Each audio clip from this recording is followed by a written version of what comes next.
Bilisan na yung aalis kami ni Kuya. Tayo ka magsasabi. Oo nga.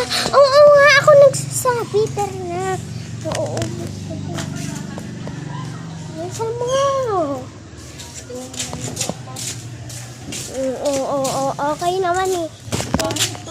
Okay na yan. Nasa labas na tayo. Nasa labas na. Kita na nila. Uy, ba? Samahan mo ako tumawid dun. Pangit ka kasi. Wait lang guys ha. Update ko na lang kayo kung ano. So ngayon guys, pauwi na ako at tumatakbo na si Kuya. So tatakbo natin.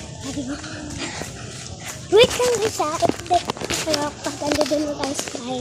Para isang kagat. Crunch. Ito guys. First bite. Kuha sila. Sobrang ingat.